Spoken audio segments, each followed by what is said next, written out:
nueva serie que se llama La creación y Dios. Esta es la sexta conferencia. La quinta la iniciamos en la conferencia anterior, en el primer servicio. Y yo les recomiendo esta serie porque estoy tratando de transcribir, ¿verdad? Y comunicarles a ustedes el capítulo 1 y el capítulo 2 del libro del Génesis.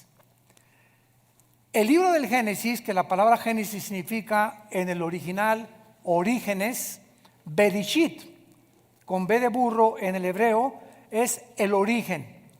Como el ser humano, voy a repetir, por sus propias capacidades finitas, limitadas, nunca podremos concluir de dónde venimos, ni cuál es el origen del universo, más que filosófica, especulaciones, hipótesis, etcétera, etcétera, pues el ser humano ha inventado. Pues que venimos de una gran explosión, que venimos de los animales, etcétera, etcétera, y conforme han avanzado los siglos, pues llegamos, ¿verdad?, a el pobre, yo le llamo pobre Carlos Darwin, porque si Darwin hubiera tenido el conocimiento que se descubrió en 1954 por los 2 premios Nobel de Medicina que les fueron entregados al doctor Watson y al doctor Crick, que descubrieron la hélice del ADN, Darwin jamás hubiera postulado la famosa teoría de la evolución, porque ya la genética destruye, deshace, desbarata completamente la teoría de la evolución, al demostrar que los genes que tiene el ser humano no los tiene el chango, los de la jirafa no los tiene el hipopótamo, y que no se pueden mezclar, y los aminoácidos, que son los ladrillos de la vida, impiden e impedirán la evolución. No hay una sola prueba científica, señores maestros que nos escuchan de universidades, escuchen bien, de una mutación de una especie a otra especie. ¿Por qué se sigue enseñando? Pues porque el ser humano nunca va a poder entender de dónde venimos y tenemos que inventar teorías, tenemos que dar respuestas. Y esta teoría ha permeado todas las universidades y los museos de antropología y de historia en el mundo entero. El año pasado tuvimos nosotros la oportunidad de estar en el Museo de Historia Natural de Londres. Y todo el primer piso del Museo Natural de Historia de Londres, todo el primer piso está dedicado a sus descendientes, los chitas y las changos. Y recuerdo muy bien, ¿verdad? Estábamos con nuestros hijos ahí caminando, oí al guía decir las barbaridades que estaba diciéndoles a un grupo de maestros universitarios. Y todos, sí, pues sí, amén, amén, amén. De alguna manera hemos perdido la capacidad de pensar y hemos aceptado tantas cosas que hemos oído que cuando comenzamos a pensar verdaderamente y a analizar la data y la información que existe ya ahorita, decimos, ¿cómo es posible que hayamos llegado de una forma dogmática, no científica, a aceptar cosas que científicamente se contradicen? Porque la teoría de la evolución contradice, la física la contradice, la biología la contradice, y la genética fue el jaque mate a la teoría de la evolución. Abran sus Biblias en el libro del Génesis capítulo 1 y vamos a analizar en esta sexta conferencia. Les recomiendo comprar las anteriores, de veras, se los digo con todo mi corazón, no se pierdan esta serie. Regálensela a sus hermanos, parientes, ateos, a sus hijos, les va a dar municiones tremendas para la preparatoria, para sus maestros, para la universidad, para la política, en fin, ¿verdad? Es increíble todos los espectros que la Biblia puede cubrir.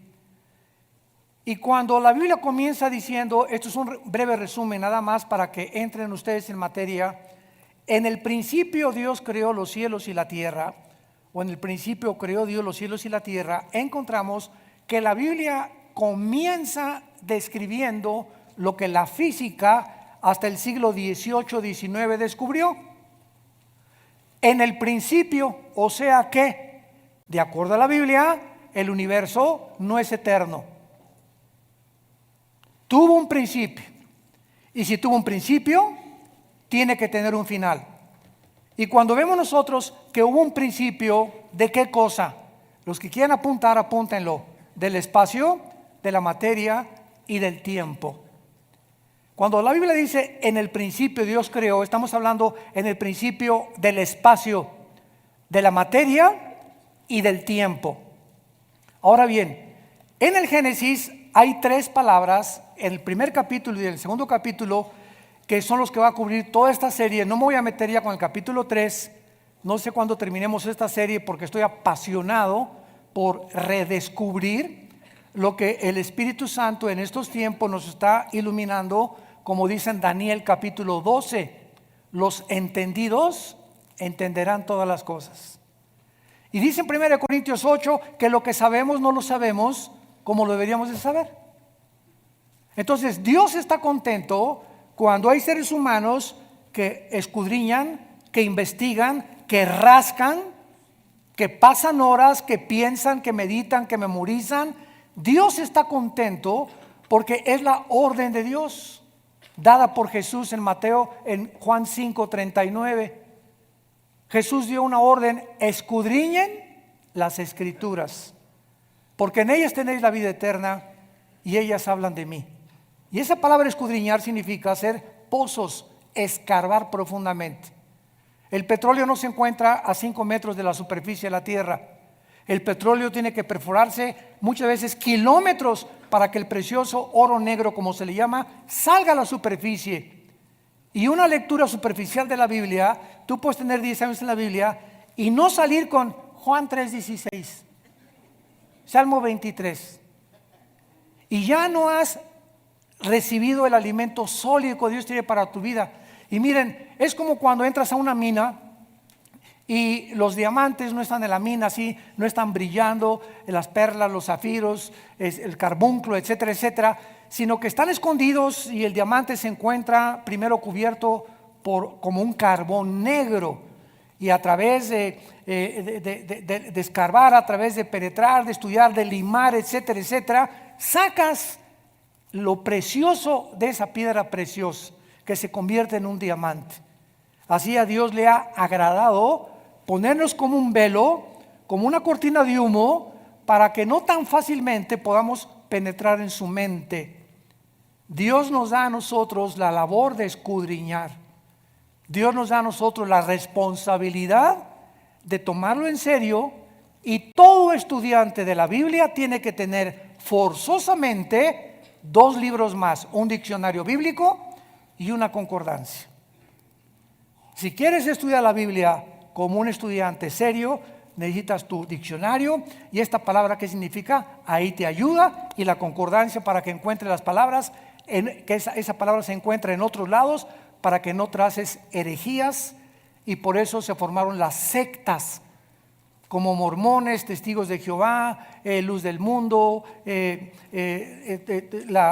todas las sectas que hay de la ciencia cristiana. ¿Por qué? Porque sacan un solo versículo sin tomar en cuenta los demás, construyen una doctrina y completamente se alejan o se convierten en una herejía porque inflan cosas que no deben estar infladas en relación con las demás partes de la palabra de Dios. Muy bien. ¿Sabían ustedes que cuando Dios dijo sea la luz, no estaba el sol y la luna?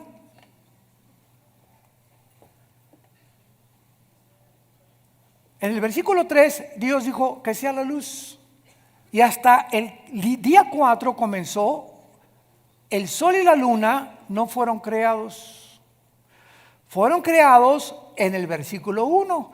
En el principio Dios creó, y ahí la palabra hebrea es bara, con B grande. Quiero que apunten todos ustedes, los estudiantes de la Biblia, los que toman en serio el conocimiento de Dios, las 3 palabras que en el Génesis existen para la creación de Dios y las que nos ayudan a entender lo siguiente. Cuando en el versículo 2 dice la Biblia que la tierra estaba desordenada, vacía, en estado caótico. Tinieblas cubrían el abismo y el Espíritu de Dios se movió sobre las aguas. La pregunta es la siguiente: entre el versículo 1 y el versículo 2, ¿qué le pasó al mundo? Porque Isaías 45 dice que Dios no creó la tierra desolada y vacía. Entonces parece que entre el versículo 1 y el versículo 2 algo sucedió. Y estos intermedios o abismos de información teológica existen por toda la Biblia. Por ejemplo, miren, vamos a comparar rápidamente con el libro de Isaías, algo parecido para que veamos este principio que existe en la Biblia y que todos nosotros tenemos que entender y conocer para poder descubrir las verdades. En Isaías 61, por ejemplo, miren lo que dice, versículo 2. El Espíritu de Jehová, el Señor, está sobre mí, etcétera, etcétera. Versículo 2, a proclamar el año de la buena voluntad de Jehová y el día de venganza. Cuando Jesús aparece, Lucas capítulo 4, Jesús cita Isaías 61, versículo 1 y la mitad del versículo 2. ¿Por qué Jesús, cuando en Lucas 4 no cita y el día de la venganza de nuestro Dios? Porque en el versículo 2, entre estas dos frases, hay 2000 años de diferencia. Cuando Jesús vino a predicar el año de la buena voluntad, pero el día de la venganza viene hasta la segunda venida de Jesucristo. ¿Se dan cuenta? Cómo en este libro, en un solo versículo, podemos encontrar entre dos frases miles de años de diferencia. Vean rápidamente en Apocalipsis capítulo 12, otro ejemplo, porque esto les va a servir a ustedes, los estudiantes de la Biblia, a entender claramente estos principios que son muy importantes para interpretar la Biblia de una forma saludable. Dice el versículo 5, hablando del nacimiento de Jesús, Apocalipsis 12:5, y ella dio a luz un varón que regirá con vara de hierro a todas las naciones, y su hijo fue arrebatado para Dios y para su trono. Aquí hay 2000 años de diferencia entre una frase y la otra. Y dio a luz un varón. Se cumplió cuando nació Jesús. Hasta que Él venga 2000 años después, regirá el mundo con vara de hierro. ¿Se dan cuenta cómo nosotros, cuando comenzamos a estudiar la Biblia y comenzamos ya a entender todos los misterios que encierra, las aparentes contradicciones que parecen muchos que la Biblia tiene, no son contradicciones, sino simplemente son el problema de la finitud y la alimentación del intelecto humano? Nuestra mente es limitada. Cuando el pecado entró a la raza humana, el ADN se deterioró y se comprimió el 90% de la información que el ser humano tenía, de Dios y del universo y de todo. Y desde Adán hasta nuestros días hemos nacido con, decían que Einstein tenía 6 u 8% de su coeficiente intelectual desarrollado. ¿Cuánto tienes tú? ¿El 2%? ¿El 4%? ¿El 5%?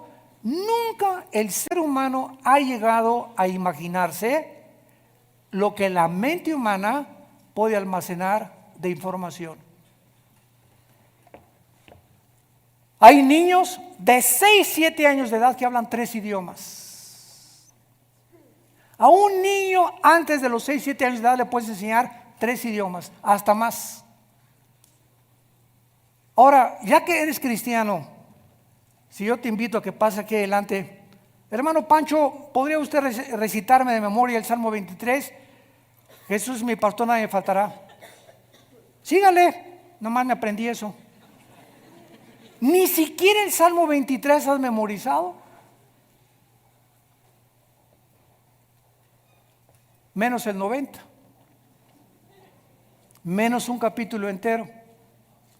Mientras nosotros no entendamos la orden de Dios de día y de noche, Josué. Josué, olvídate de las ballestas y las arcos y las lanzas para derribar Jericó.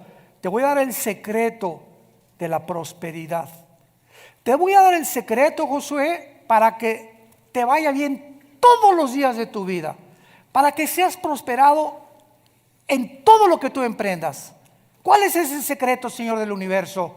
De día y de noche. De día te levantas y antes de acostarte, y de noche te levantas, abre mi Biblia, trata de leerla, memorízala, porque si no memorizamos no podemos meditar en ella. Y ya que comiences a memorizar todos los días 2 versículos en la mañana, 2 en la noche, o 4 en la mañana y 4 en la noche, y comienza a llegar a memorizar capítulos enteros de la Biblia. Es que yo no sé memorizar, no se me queda nada. Pues porque nunca has aprendido nada.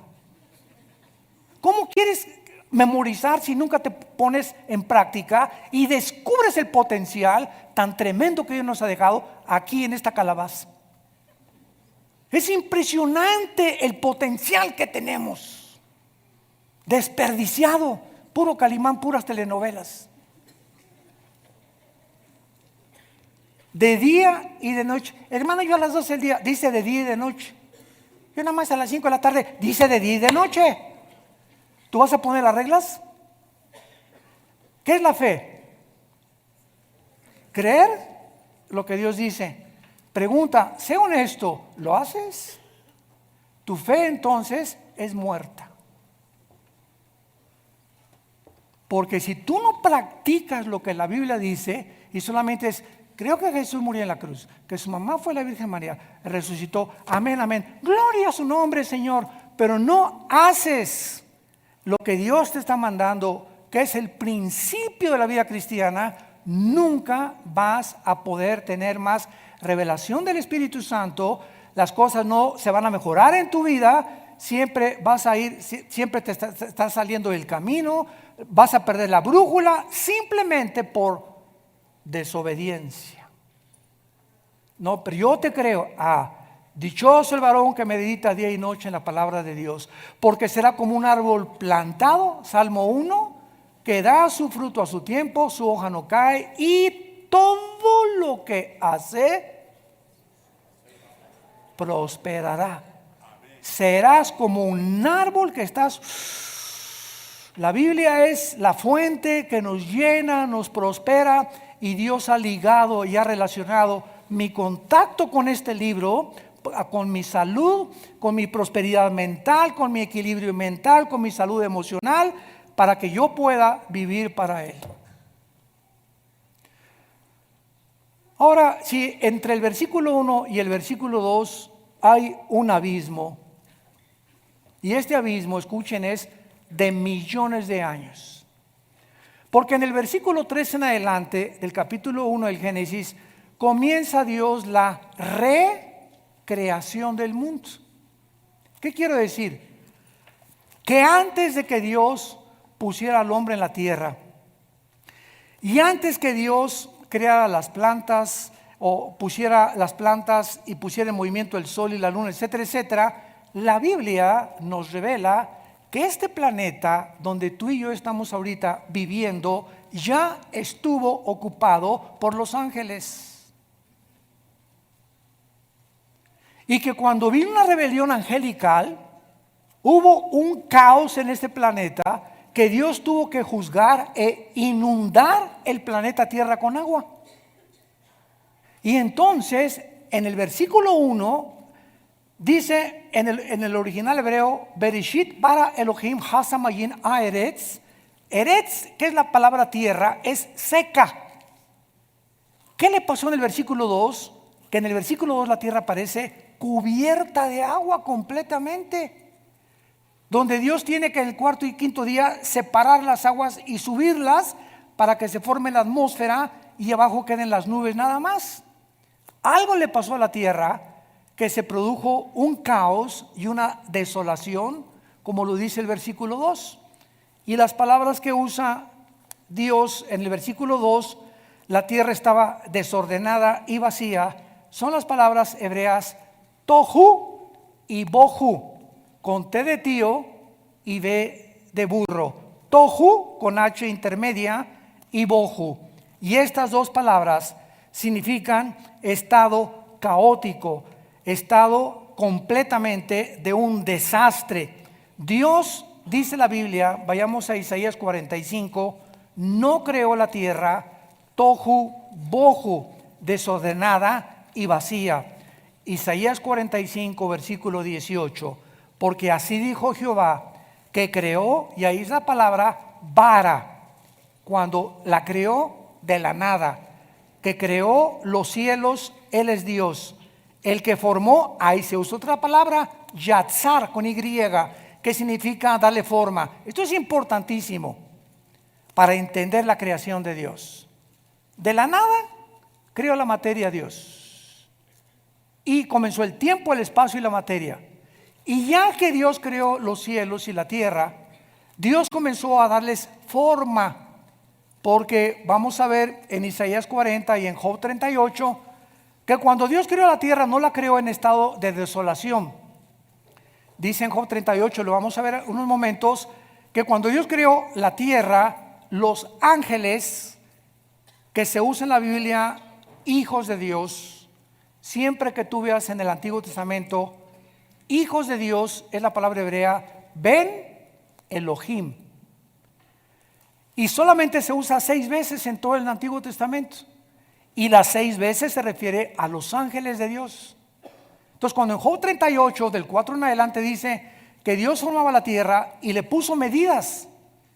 Dios calculó exactamente la curvatura, la redondez, los metros que tenía que tener del norte a sur, de occidente a oriente, la distancia que la tierra tenía que tener del sol, para que en el movimiento alrededor del sol la tierra permaneciera con la vida y el ser humano pudiera vivir. El movimiento de rotación de la tierra con su inclinación de su eje en 23 grados y medio fuera exactamente para que tú y yo ahorita sigamos vivos.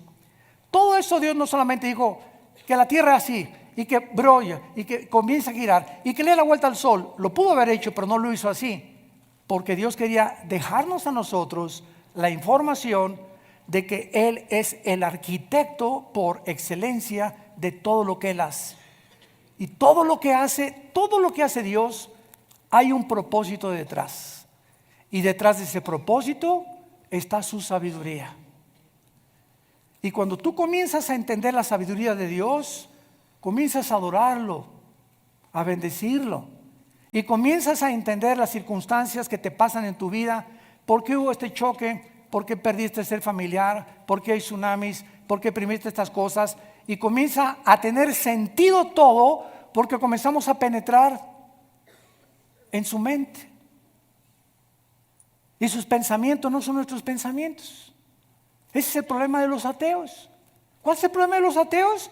Que quieren fabricar un Dios con la mente de chinche que tienen. ¿Por qué permitidos el diablo? Y si Dios es todopoderoso, a ver, bájate de arriba, bájate por favor, chiquito, y aquí siéntemese usted. Tú eres Dios, ¿verdad? Tú eres el Dios de la Biblia, ¿verdad? Quiero decirte algo, si yo fueras tú, hubiera hecho un libro mejor que este. Y no tendría las contradicciones que hubiera encontrado en este libro. Cerebros de renacuajo. Qué soberbia tratar de decir, es que yo hubiera fabricado otro Dios, porque el Dios que yo pienso que debería de ser, no debería actuar como tú actúas. Yo no hubiera creado ni tsunamis, ni lluvia, ni muertes, ni incendios. ¿Por qué? Porque yo soy mejor que tú. Fíjense nada más la lógica de un ateo. Y ahí es donde quedan ellos mismos desbaratados y comienzan filosóficamente a darse cuenta que es insostenible el ateísmo. El ateísmo es una filosofía y una ideología insostenible mediante la lógica elemental. Y el centro del ateísmo es siempre la amargura. Imagínense, amargados contra alguien que no existe. Jesús, María y José y el burrito que los acompaña.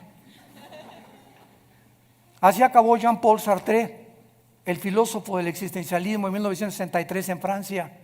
el padre del existencialismo, muere y le dice a su hija: hija, quiero decirte algo antes de morir. Yo soy el filósofo por excelencia de la década de los 60, el padre de los hippies, el padre, ahora sí que al no encontrar a los jóvenes en esa época una razón y un propósito, y toda la juventud en los 60, 70, ¿verdad? Con el pelo largo, peace and love, nada más. Y comenzaron con su peace and love a meterse 5 muchachas con 2 muchachos y 3 muchachas con 10 muchachos. Y fue la época más grande del siglo XX de madres solteras. El peace and love y la mota que se metieron. ¿Y todo por qué? Porque prevalecía en Europa la filosofía del ateísmo. Decía Jean-Paul Sartre: la vida no tiene ningún propósito más que el propósito que tú le quieras dar y la interpretación que tú le quieras dar a la vida. No hay un Dios que te diga qué es la vida, ni a dónde vamos, ni a dónde. Tú descubre dentro de ti mismo el propósito. Y esa filosofía de Sartre se llamó el humanismo. No el humanitarismo, que es otra cosa. Una persona humanitaria es una persona compasiva por los demás. El humanismo es la filosofía que te enseña que el ser humano es la corona de la creación y que el ser humano es capaz de saber de dónde venimos, quiénes somos, a dónde nos dirigimos, y le vamos a poder dar interpretación al universo y podemos nosotros construir y mejorar el mundo en que vivimos. Eso es el humanismo. Y en el siglo XXI nos damos cuenta que todas las ideologías, llámale comunismo, nazismo, fascismo, democracia, la que tú me menciones, han fracasado en la práctica y en la experiencia, porque el ser humano no es Dios. Y estamos al borde de una tercera guerra mundial. Dice en este pasaje de Isaías que estábamos viendo ahorita, 45, porque así dijo Dios: Él no creó los cielos y la tierra, la formó y la hizo y la compuso, no la creó en vano. Isaías 45, 18. No la creó en vano. Tohu es la palabra de Génesis 1, 2. Así no la creó Dios. Para que fuese habitada la creó. Yo soy Jehová y no hay otro. Vemos que en la misma Biblia siempre hay que encontrar en la Biblia las respuestas y no en la supuesta capacidad que tenemos nosotros para interpretarla. Porque dice 2 Pedro capítulo 1, 19 adelante, que la Biblia no es de interpretación privada. Tienes que buscar en la misma Biblia las respuestas para que no te salgas del camino y te vuelvas un hereje. Esta es la razón de las sectas que existen en el mundo, que son herejías, porque han interpretado de una forma humana la Biblia sin haberla comparada precepto sobre precepto, línea sobre línea. Regresamos al Génesis y dice nuestra investigación que después de que Dios creó, con la palabra bara, es la palabra que significa crear de la nada, si lo quieres apuntar. En el libro del Génesis capítulo 1 solamente se usa 3 veces la palabra bara. Crear de la nada. De la nada aparece algo y se usa con el universo. Dios de la nada creó el universo. Entonces vemos que todo lo que Dios nos da a nosotros ya existía. Los 10 mandamientos es el código de conducta y de ética más grande que el código Hammurabi, y no existe ninguna civilización ni ninguna religión un código de moral como los 10 mandamientos. No existe. ¿Y de dónde sacó Dios los 10 mandamientos? Del carácter que Él tiene, nos lo transcribe a nosotros, nos los entrega a nosotros para que sepamos a través de los mandamientos que Él es el legislador y que yo no voy a determinar qué es bueno y qué es malo. Tan sencillo como eso. Y como el ser humano ha rechazado los 10 mandamientos, ahora dice que el matrimonio ya no es hombre y mujer. Un hombre con un hombre, una mujer con una mujer, y pueden tener un hombre con hombre niños y mujer con mujer niños. La familia ya no es hombre, mamá, papá y niños. No, esa ya no es la familia. Ahora vamos a hacer otra familia que va en contra de la naturaleza y de la misma biología. Madre del socorro. Ya dejando a un lado la Biblia. Estamos en contra de la naturaleza. Ya ni los animales. Jamás he visto dos conejos machos casarse. Ni una familia de león y leoncitos. Ya dejamos la vida a un lado, la naturaleza, la biología. ¿Qué dice la biología? El hombre tiene el cromosoma Y. La mujer no tiene el cromosoma que tenemos nosotros. Ustedes mujeres tienen dos cromosomas XX. El hombre tiene XY. Y cuando tú y yo nacimos es porque el cromosoma Y de mi papá fertilizó el cromosoma X de mi mamá y nacimos macho camacho. Así que si vas a un examen de sangre y el doctor te dice, usted tiene el cromosoma Y, y aquí en tu mente dices, no, yo me siento Caperucita Roja. ¿Sabes una cosa? El problema no es biológico, tu problema es mental. Tu problema es mental. No eres Alicia en el País de las Maravillas, eres Robin Hood. ¿A dónde hemos llegado, santos de Dios?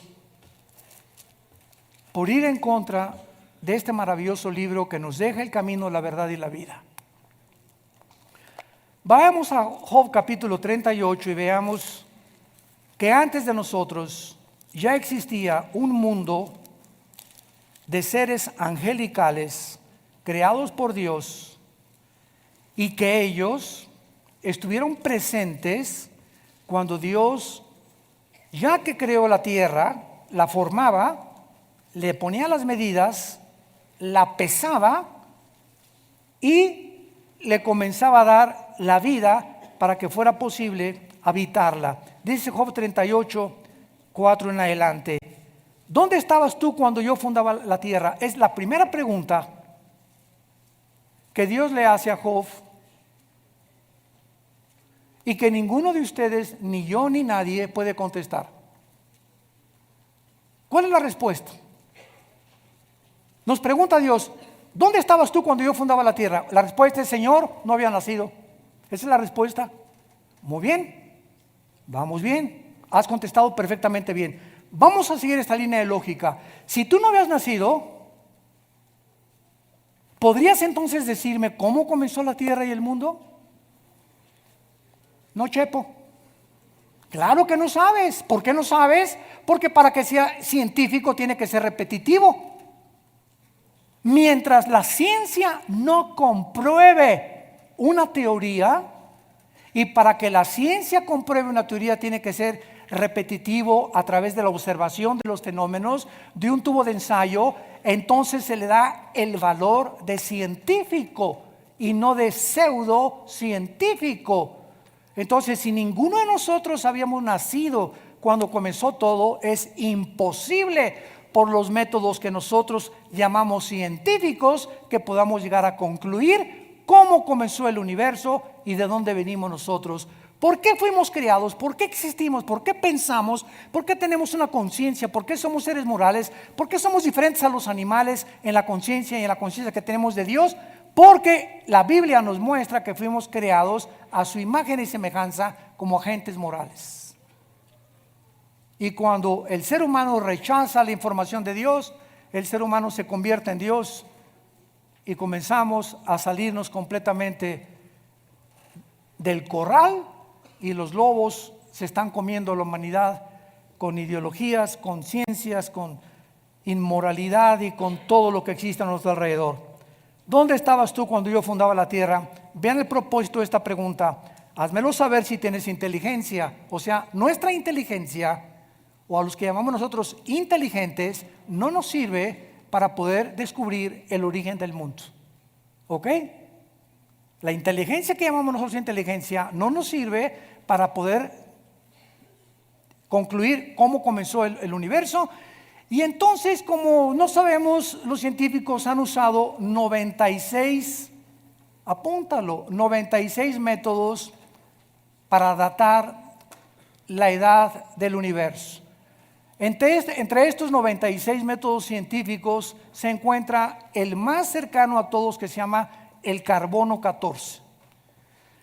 El carbono 14 lo aspiran los animales y cuando el animal se muere, la cantidad que existe de carbono, porque carbono existe casi en todo el universo, hidrógeno y carbono son los dos elementos principales de todo el universo. Entonces el animal muere y entonces llegan los científicos y le aplican la prueba para saber cuánto carbono 14 tiene el colmillo o el fósil de determinada roca o de determinado animal, y calculan billones o millones de años de ese animal. Pues este dinosaurio que acaban de encontrar en Argentina tiene 12 billones de años. ¿Cómo supieron esta cantidad y esta información? Es aproximada. Ningún método científico es exacto. Entonces, entre 10 dicen y entre 13 billones de años. Ok. El otro método científico es la radiactividad. Y el otro es el potasio-argón, que son los tres más cercanos a darnos fechas aproximadas de la edad de las cosas. Muy bien. De acuerdo a la paleontología y a la astronomía y a la geología, el planeta Tierra tiene de 13 a 15 billones de años. Y escuchen, hace 30, 40 años había un grupo de ateos dirigidos por un hombre que se llamaba Christopher Hitchens, que acaba de morir, un inglés ateo, y murió en el ateísmo, desgraciadamente. Y él comenzó a atacar la Biblia porque comenzó a decir: a ver ustedes los cristianos, ¿cuántos años dicen ustedes que tiene la tierra? Y había un grupo de cristianos muy dogmáticos que se llamaron los cristianos del Instituto para la Investigación Científica, que tiene sus oficinas en San Diego, California. Entonces, este grupo de científicos, dirigidos por un hombre, y esto es es el conocimiento público, Henry Morris, ya murió, un hombre de Dios. Pero hace 30 años no tenía la información que tenemos del universo que tenemos ahorita. Entonces, el doctor Morris y como 700 científicos y astrofísicos cristianos con doctorados, con PhD en inglés, dijeron que el que no creía que la Tierra tenía, el que creía que la Tierra tenía más de 1 millón de años, era un ateo y era un hereje. Porque si nosotros concluimos, no, si la Tierra tiene millones de años, estamos favoreciendo la teoría de la evolución. Porque la teoría de la evolución se defiende diciendo los evolucionistas que a través de millones de años se llevó a cabo la evolución, pero que si no son millones de años y la Tierra tiene muy poquito tiempo, es imposible la evolución. Sin embargo, no importa que la Tierra tenga 500,000 billones de años de antigüedad, la teoría de la evolución es un fracaso, porque la Biblia no enseña en ninguna parte la edad de la Tierra. Al contrario, nos dice que antes de nosotros los ángeles vivían en esta tierra y que esta tierra fue recreada del versículo 3 en adelante del Génesis para colocarnos a nosotros los seres humanos. Lo que la Biblia sí afirma es que nosotros tenemos 6,000 años de habitar este planeta. De Adán a nuestros días aproximadamente tenemos 6,000 años de vida y de historia humana, pero el planeta Tierra no contradice la paleontología, ni la geología, ni la astronomía. El planeta Tierra tiene bíblicamente también billones de años. Y aquí lo leemos en Job capítulo 38. En el versículo 5, la segunda pregunta que le hace Dios: ¿quién ordenó sus medidas, si lo sabes? ¿O quién extendió sobre ellas cordel? ¿Sobre qué están fundadas sus basas? ¿O quién puso su piedra angular? ¿Se acuerdan ustedes los que nacieron antes de Cristo? Los de la cuarta edad. Porque ya hay cuarta edad, ya hay primera, segunda, tercera y ahora hay hasta cuarta edad. No sé quién lo inventó, pero por ahí ya está saliendo el rumor. Muy bien. Los que ya tienen más de 70, 80 años de edad, ¿se acordarán ustedes? Yo no me acuerdo. Al ratito los alcanzamos. ¿Se acuerdan ustedes? Porque todavía mi papá me contó, ¿verdad?, que en los libros que había de geografía se ponía el planeta Tierra recargado sobre una tortuga o sobre Charles Atlas. O sea, los científicos hasta el siglo XIX, Galileo Galilei, casi lo crucifican y lo encerraron el Vaticano, porque el Vaticano, que era la ley suprema de Europa durante casi 16, 17 siglos, el Vaticano estableció que el Sol giraba alrededor de la Tierra.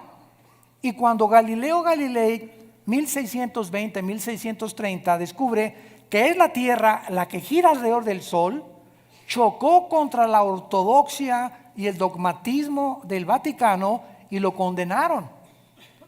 Pero vean ustedes qué información había tan completamente distorsionada, y fue de los principales astrónomos Galileo, que fue el que inventó el telescopio para comenzar a entender el universo que nos rodeaba. Pero no fue hasta 1860, siglo XIX, que se descubre por Gregorio Mendel las leyes de la herencia y cómo se transmiten los genes de generación en generación. Y hace todavía 5 años, para no irnos tan lejos, llegué a una librería allá en Estados Unidos, y ahí me encanta leer, soy adicto a la lectura, y me encanta también leer de astronomía, y compré un libro de astronomía. Y qué sorpresa me encuentro en el libro de astronomía hace algunos meses o años, bueno, como 3 o 4 años, que decía lo siguiente: escuchen, Plutón ya no se considera un planeta. Dije, ¿de cuál fumaron? ¿Esto es ciencia ficción o es un libro serio de astronomía? No, hasta en el National Geographic salió que Plutón ya no era un planeta. Yo le dije a mi esposa, oye, cuando era joven y cuando era niño, en todos los libros de astronomía, Plutón era considerado un planeta. Y de la noche a la mañana lo borran, y ahora los astrónomos concluyen de que siempre Plutón no es un planeta porque no reúne las características que se descubrieron en el siglo XXI que deben tener los planetas. Entonces, la misma ciencia no es verdad, y también la ciencia se puede equivocar. La respuesta es sí, así es. Ahora, hace 3 meses volvieron otra vez los astrónomos a decir que estaban reconsiderando volver a meter a Plutón con los planetas. Dios mío santo, ¿a quién le vamos a creer, no? Nos damos cuenta que todo lo que pasa al universo, lo que era verdad hace 10 años, ahora descubren algo mucho más científico, apegado a la verdad, que se tiene que desechar lo que se consideraba hace 5 o 6 años una tontería. Y así pasa con la salud y con las vitaminas y con la comida y con todo. Mi papá comía una taza de café con 3 bolillos remojados así se los metía a mi papacito, con 3 cajetillas de cigarros. Y a partir de los 70s, 80s se descubre que el colesterol, un veneno que tiene las grasas y los triglicéridos de comer tantas conchas que desayunas, te producen que se te cierren las arterias y que te puedas morir de un ataque al corazón.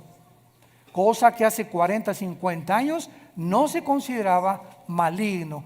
Mientras nos vamos acercando más, la ciencia nos va ayudando con muchos descubrimientos que la Biblia, Levítico capítulo 11, le prohibió a los judíos: no coman tacos de cochinita pibil.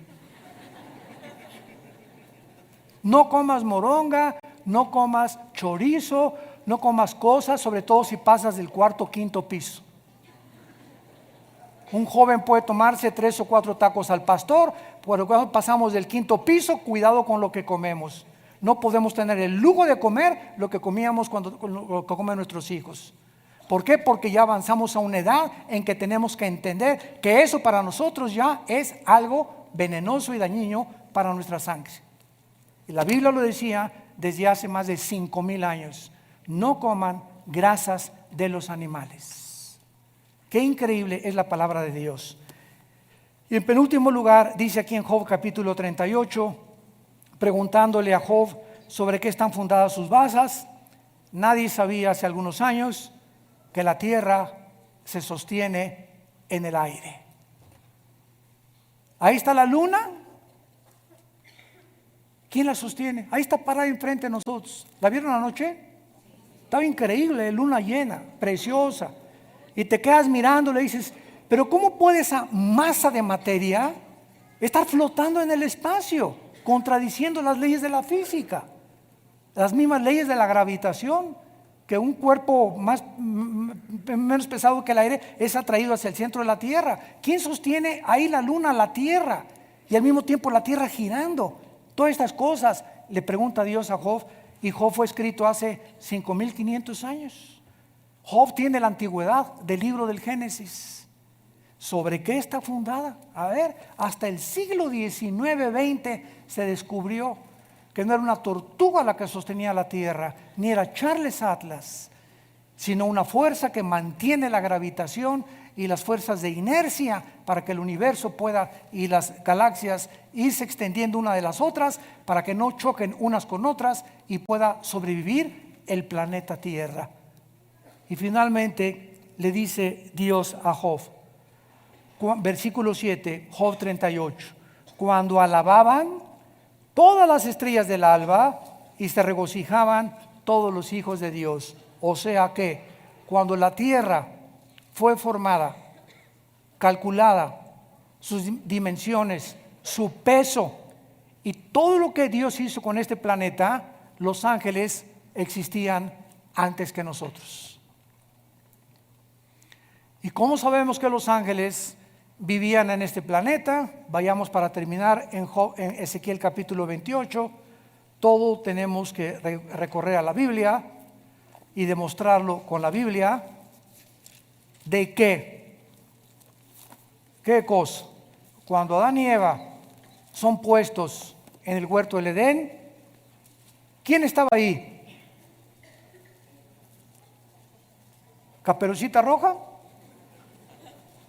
¿Quién estaba en el huerto del Edén? La serpiente antigua. Y es interesante que esa palabra en Génesis 3:1, esa palabra serpiente, no es la palabra reptil en el hebreo, es la palabra hashash, con H, hashash, que significa un ser luminoso.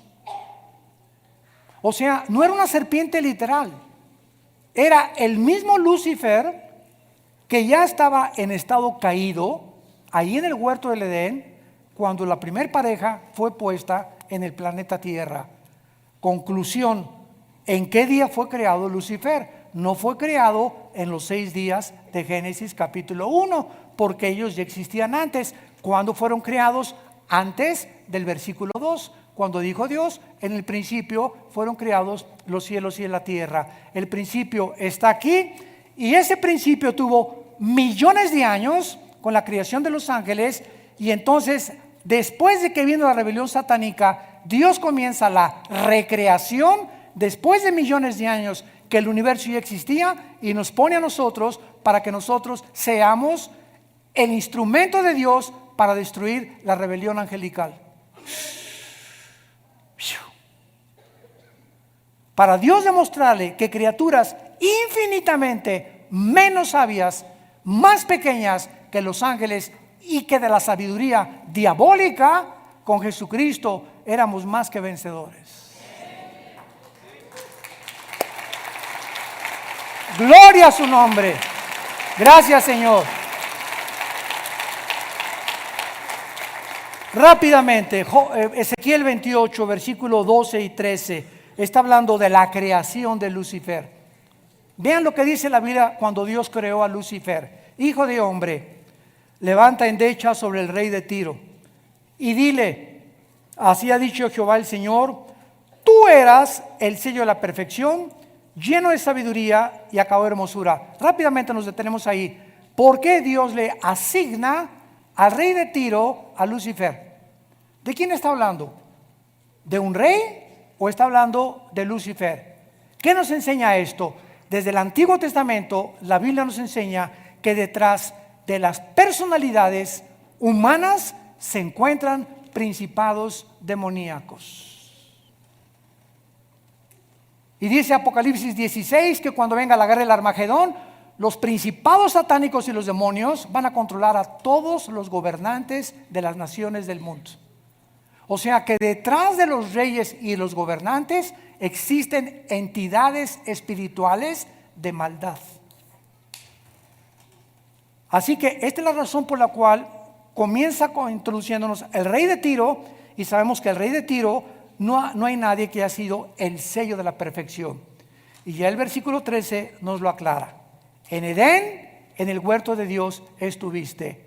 Lucifer fue creado en el lugar donde Adán y Eva habitaron después de la caída de Lucifer. Ahí fue creado el Lucifer. El Edén existía antes del huerto del Edén, recreado por Dios. Pero hay una diferencia entre el Edén de Lucifer y el Edén de Adán y Eva. ¿Cuál es? Nos lo dice la Biblia.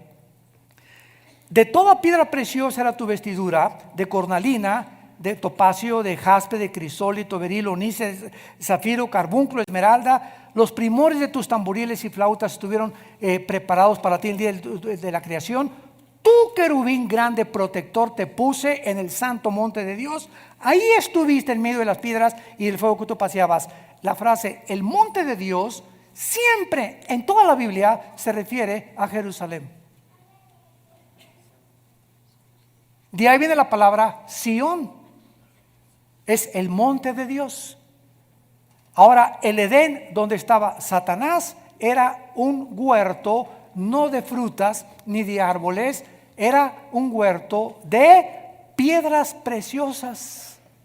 Y ahí caminaba, no me da más tiempo, lo vamos a ver más adelante en las otras conferencias. Ahí caminaba, eran puras zafiros, esmeraldas, carbunclos, todas las piedras preciosas. Y lo más interesante de todo esto es que si ustedes comparan estas piedras preciosas con las que tenía el sumo sacerdote en el efod, ¿se acuerdan del efod del sumo sacerdote? Tenía 4 columnas, 4 piedras preciosas, 4 y 4, 4 por 3, 12. 12 piedras preciosas el sumo sacerdote del tabernáculo, para que cuando entraba al lugar santísimo, cada piedra preciosa representaba una tribu de Israel. Al entrar el sumo sacerdote al lugar santísimo, él estaba intercediendo por todo el pueblo de Israel. Antes los hombres intercedían por nosotros, de Cristo a nosotros tenemos un solo mediador. Y ahora ya nadie nos representa más que el Hijo de Dios. Pues son las mismas piedras preciosas que tenía Satanás. Lo que nos habla que Satanás, y les dejo de tarea esto, para que se les salga humo de los oídos hoy en la noche. Satanás era antes de nosotros y antes de la creación el sumo sacerdote de Dios. Oiga, pero ¿cómo es que él ofrecía sacrificios? No ofrecía sacrificios, simplemente representaba. ¿Por qué? Porque existía el potencial de que hubiera una rebelión de los ángeles. Y él, que fue puesto como el guardián de Dios, inicia la rebelión contra Dios. Y por eso los querubines, él era un querubín. Satanás no es un ángel, Satanás es un querubín. Y un querubín es diferente a un serafín y a un ángel. Los ángeles son mensajeros. Y los querubines en el arca están con las alas así, protegiendo el lugar del propiciatorio donde estaba la vara de Aarón, los 10 mandamientos, y estaba también el maná, que representaba la ley de Dios. Ya no me da tiempo de esto, pero los querubines cubrían esto. Y Satanás era un querubín y él protegía, y él era el que dirigía la alabanza a Dios en el cielo. Escuchen esto, esta es la razón por la cual después de los pastores, los más atacados en el mundo son los de la alabanza. Porque los grupos de alabanza tienen la responsabilidad de guiar al pueblo de Dios a la adoración a Dios. Y de acuerdo a lo que ellos cantan, es como nosotros sentimos acercarnos a Dios en adoración. Por eso siempre la adoración a Dios tiene que ser de adoración y de santidad. Y por eso vienen los ataques tan fuertes contra los líderes de Dios y los líderes de la alabanza. Todos ustedes que me escuchan en el mundo, no es cualquier cosa pararse aquí y tocar la guitarra. Cuida tu vida, porque después de los pastores, ustedes son los segundos en ser atacados por el enemigo. Padre, te damos gracias por tu palabra.